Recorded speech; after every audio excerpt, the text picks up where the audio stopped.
Hello, good people of YouTube. Sealord here, and today we are going over my top 5 forgotten premium ships. These are premium ships that they came out, and almost overnight in some cases, these ships were completely forgotten about, even if quite a few of them had a bit of a hype train leading up to their release. But again, it seems like they came out, they were maybe relevant for a couple of days, and then they just disappeared afterwards from matchmaking, it seems, even though I believe they're all still currently available for purchase in the armory or in the premium shop. So we're going to talk about why these ships were forgotten so fast and most of their cases and all that jazz in today's video.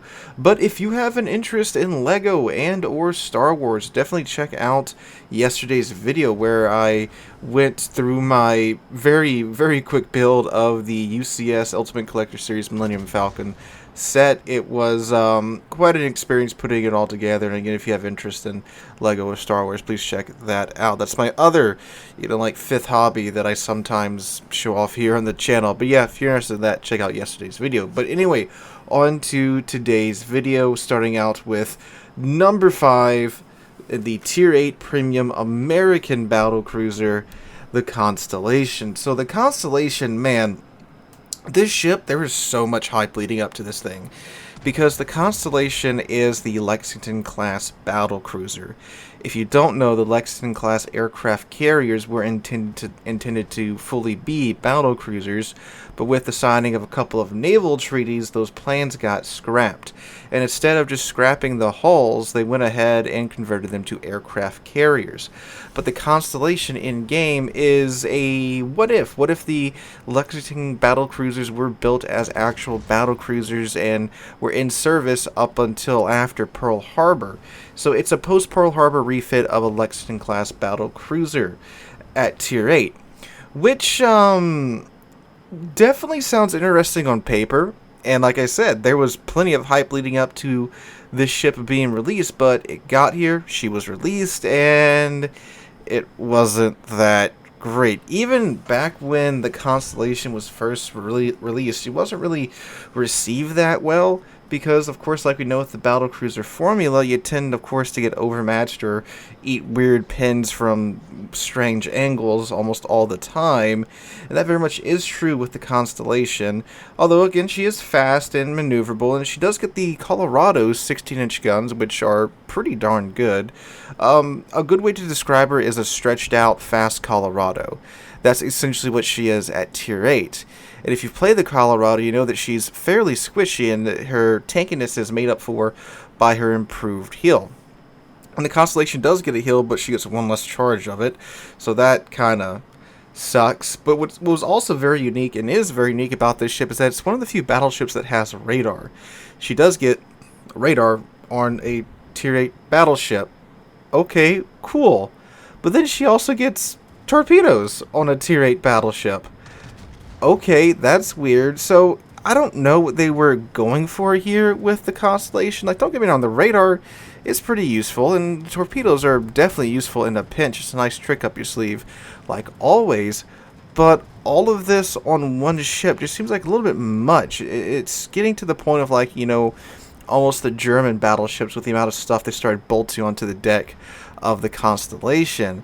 So I think maybe they tried to do too much with it rather than maybe just make it, a battle cruiser, focus on the speed and the maneuverability, and maybe give it a little bit of a buff to the gun accuracy or maybe its survivability a little bit, rather than trying to, again, bolt more, consumables and gimmicks onto it, because in today's World of Warships, you don't really see it at all. And that's one of the points of these forgotten premiums. You don't see them in game really much at all. I don't even remember the last time I saw a Constellation in a match. And I play a lot of games at Tier 8 on up, so I would be running into them as much as I play this game, of course. So that's very weird. Now, she does occasionally make an appearance when in like Tier 8 ranked, obviously, because again, having a battleship with radar and torpedoes is, great utility in a small competitive setting, of course. But as far as random battles goes, Yeah, no, she doesn't really make much of an appearance at all, in my experience at least. And it's kind of unfortunate too, because this is one of the cooler ships on this list, in my opinion, because it's, yes, it's a paper ship, but it's a paper ship based off of a ship that was originally going to be this, right? So it's one of the paper ships I'm more okay with. So yeah, just unfortunate that she's in the state that she's in today. Maybe she'll get some buffs down the road and might come back to her greatness, or reach a level of greatness that she never had in the first place, I should say. Again, the 16-inch guns, you know, they're definitely not bad. A little inaccurate for tier 8 for my taste, but definitely not bad. But anyway, going on down now to number 4, we have another tier 8 entry with a tier 8 premium Italian aircraft carrier, the Aquila.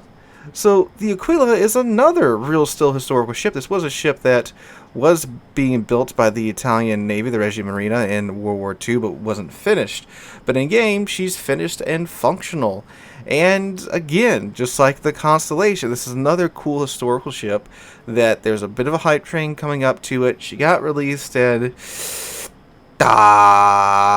they once again tried to gimmick a little bit too hard. Now, to Wargaming's credit, they may be trying to figure out exactly what they want to do with a future Italian carrier line. You might be thinking, well, why in the world would we get an Italian carrier line? They didn't even finish their one carrier during World War II. I present to you the German aircraft carrier line.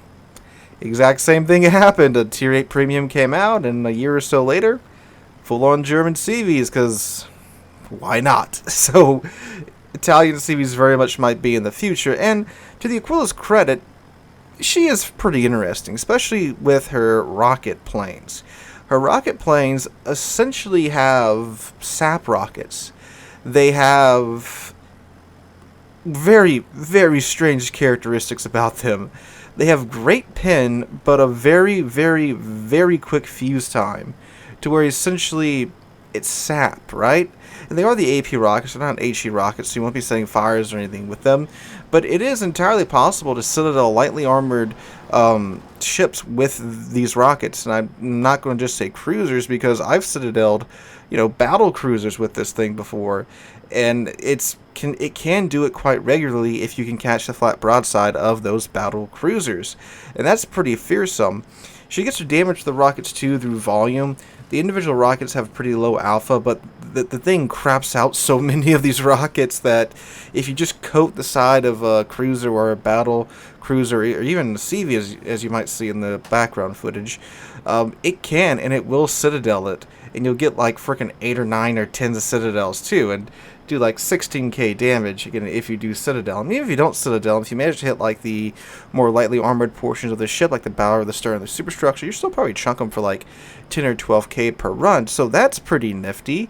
The torpedoes, while not exactly kooky like the sap rockets, the essentially sap rockets, they're a source of good, consistent damage from the Aquila. But the catch is you only get 2 squadrons. So you're very heavily reliant on those AP sap rockets, if you will, and the torpedoes. So, like other carriers that do only have 2 squadrons, or maybe they do have a 3rd squadron, but it's just garbage, it's unfortunately very easy to get deplaned in the Aquila, because the planes are very similar to like the German planes, where they're fast, but they have very light armor and or low HP. So you eat an unfortunate flak burst, and now half your planes are gone. And while yes, the AP rockets, if you build into them, have like a 50-second regen rate, and the torpedo planes do have a 60-second regen rate, again, you are missing that 3rd squadron element.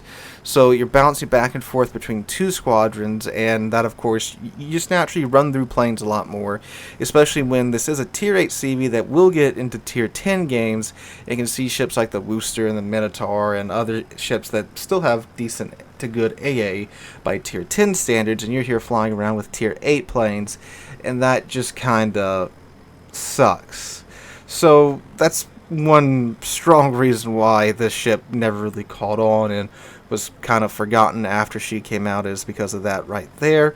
But again, a ship that has some interesting mechanics to it, and given that the sap the SAP, the Italian, might as well just call them the SAP cruisers. The Italian destroyers, Italian cruisers, Italian battleships do have SAP as their main munition type. It wouldn't surprise me that if we do get an Italian CV line, they do have like SAP rockets or this type of AP that is essentially SAP rockets on their full tech line, and that very well might have been what Wargame was trying to test out and see how well it worked with this type of formula here with the Aquila. But again, it's just kind of a thud when she was released, and you don't really see it much at all. Like I said with the Constellation, I played constantly at tier 8+, and I saw one Aquila like a month ago. Yeah, not a very popular ship. So moving on down to number 3, we have the tier 8. Tier 8 is just popular. Tier 8 German battleship, the Anhalt. The Anhalt, another ship that not a historical ship. Well, I mean it was a design, but it was never built or anything. Was a ship that was hyped up fairly in some ways, and differing from the Aquila and the Constellation. The thing was just seen as an absolutely goofy ship. Just look at it. It's got 15 guns. That's ridiculous. And it's got these crazy torpedoes with like 30k or 25k alpha that use the new turning mechanics. So you get 2 in the bow, 2 in the stern. And, again, if you're in a brawling situation and you get slapped by one of these torpedoes, you're definitely going to hurt. And it's, of course, I mean, look at it. It just looks ridiculous, right? It's a gun barge. It literally looks like a tugboat that's pulling behind a barge that has a bunch of turrets welded onto it. Now, what really kills the ship is, unfortunately, the speed. It's a tier 8 battleship whose top speed is 25 knots before you build into it. So with like the flag, if you want to take brisk, it can get up there. And the concealment, if you build into it, can be decent. But it's just like, it's a German battleship, it's...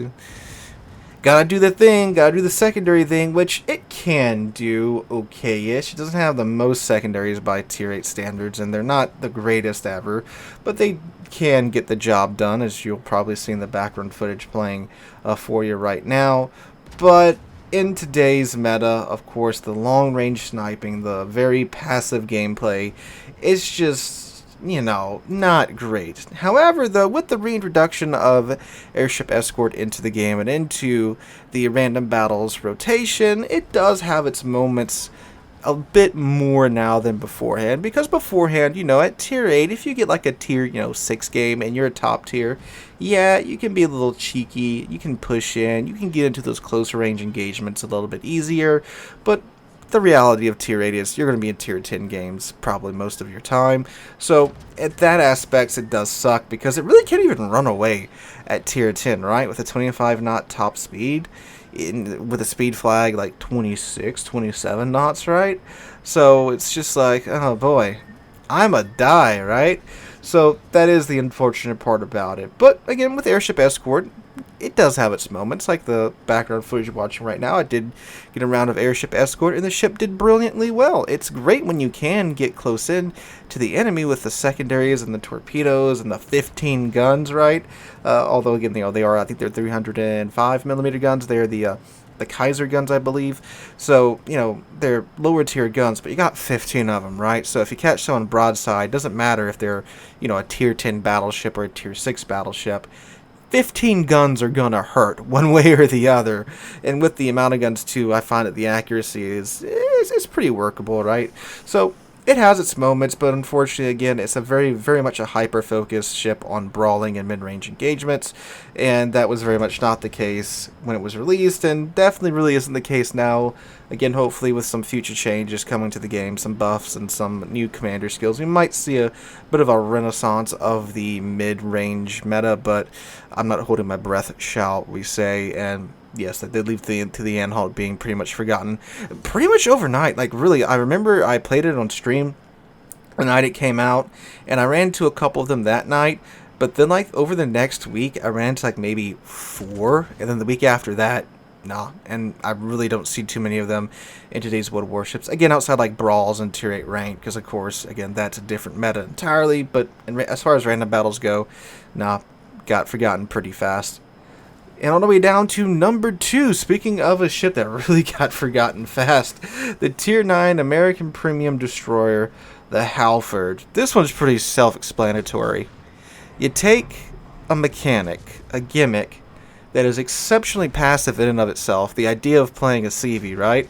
Like, CV gameplay is very active from the player's perspective, but from the ship's perspective, it's a glorified airfield, right? What do CV players do like 80% of the time? They go park behind an island, or they go park in the back of the map, and they sit there the whole match. Why? Because they have to focus on flying their planes and controlling their squadrons. You don't have time to really control the ship, because you're losing time controlling the planes and dishing out damage or doing spotting for your team, so you mostly, let autopilot do all that work for you. Now, with the other hybrid ships in game, with the hybrid battleships, again, they typically hide in the back or in, middle-ish range, and usually not on the front lines for the first half of the game. If you have a really aggressive team, sure, maybe, and that's great, but they can get away with, hiding out at mid to longer ranges because they have their big caliber guns with their range and their high alpha damage, and they can do that. So hybrid battleships like the Kearsarge and the Issei work a bit better. Hybrid cruisers and destroyers, though, not so much. Now, the Tone, a heavy cruiser, yeah, you can kind of get away with it. But a hybrid DD? One of the classes that require the most constant attention and the most active gameplay, and then you go and put planes on it. So now you're in a ship that requires you to be directly controlling it 24/7 to really get the most out of the ship, and again, taking an active role in the battle. DDs are super important. They do spotting. They run torpedo interference for the friendly team. They spot torpedoes for the enemy team. I'm sorry, for the friendly team. I think I got those two mixed up because ADHD brain. But anyway, you guys get what I'm saying. But anyway, slapping planes on one of these ships doesn't really work out that well, because with the Halford now it's like, okay, I want to use my planes, but I gotta find somewhere for my DD to hide. And if you're being a good DD, you're probably pretty close to the enemy team, right? So that's not really going to work out. So if you want to use the planes to their full potential, you need time to get to your target and such. You're going to be playing your DD like back with the heavy cruisers and the battleships, where you're not really doing your job as a DD. So yeah, it's just two incompatible gameplay styles, in my opinion, that they tried to force together, and it didn't really work. Yes, the Halford was a real still ship, and yes, they did fit it with a catapult, but it was for weather scouting, right? It wasn't even supposed to be used for combat roles at all, right? I mean, I guess you could go scout with it, right, and see where the enemy ships are at, but it didn't really work in real life, and they quickly removed the catapult and restored it to be a pretty typical Fletcher class in real life. So yeah, didn't work in real life, doesn't really work in game, in my opinion. And again, how many of these do you actually see in game? Not that many at all, if any at all. Again, I play mostly at tier 8 plus, barely see these things. And going on down to numero uno is the tier 3 British battleship, the Dreadnought. Ironically, I'm recording this video about how this is one of the forgotten premiums, and what do I run into in my match? Another Dreadnought. Yeah. Now, the Dreadnought is a ship that I think is actually pretty good. It's one of the more consistent tier 3 battleships when it comes to its artillery. Where it does lack in, though, is its AA department, in that it has none at all. And in tier 3, you can get into tier 4 games. And tier 4 games, you got CVs. You typically have like double CVs too sometimes, right? So that sucks, because you don't have any AA. And that means the CV can literally do whatever they want with you, because you don't even have like Greg on the deck with a Webley, right? Or Joffrey with a number 4 Mark 1. You don't have any of that at all. Like most of the other tier 3 battleships, at least you have, when you upgrade their hull, you get some type of AA. But with the Dreadnought, it's none. And when I reviewed the Dreadnought for the first time, and anytime I do bring up the Dreadnought, that's one of the chief complaints about it, is that, hey, it doesn't have any AA. I keep getting into double CV games. That does suck. It really does, because the gunnery on the ship is really great for a Tier 3 battleship, in my opinion. And the Dreadnought itself is a really important historical ship. This is the ship that started the whole design scheme that led to the, the battleships that we got in World War II that make up the basis of, again, a good chunk of this game and what many of you viewers on this channel like to play, because I'm a filthy battleship main and I know a lot of you are too, and it all started here with the Dreadnought. This is where the modern battleship started. And that's why, again, we have the Dreadnought style battleships, and then the post-Dreadnoughts, and then the super Dreadnoughts with like the Yami and such. So yeah, a very important ship in real life that unfortunately in game didn't get the best treatment. And I mean, like Tier 3, hardly anyone even plays at Tier 3, because you can breeze through Tier 3 in like literally 3 games if you just have smart bots on your team. So typically premiums that are sold this low or given away at this low, and like whatever deals or offers Wargaming's dishing out at the moment, they get a handful of battles on them, if even that, and then people move on from there. So the Dreadnought's just one that I picked because of its historical significance, and that it did unfortunately get the short end of the stick there with Wargaming. And I'm not too sure if your life, if it even was in service long enough to really see the emergence of naval aviation at all. So it may not have gotten any AA guns in real life, but it wouldn't have killed Wargaming to strap a couple of pom-poms on it. I mean, they've done far worse with other ships, right? So you could have done that and given it a little bit of a love hug right there, right? But anyway, guys, that's my top 5 ships that were top 5 premium ships that were forgotten overnight list. Let me know what you guys would include in this list down below, what you would have removed, what you agree with me with, and what you disagree with me with, all in the comments down below. If you enjoyed the video, make sure to drop a like and subscribe to the channel. We're on our way to 75,000 subscribers, thanks to you guys, and I can't thank you guys enough for that. Hope you guys have a wonderful Sunday and wonderful week. Hope to catch you guys in the next one.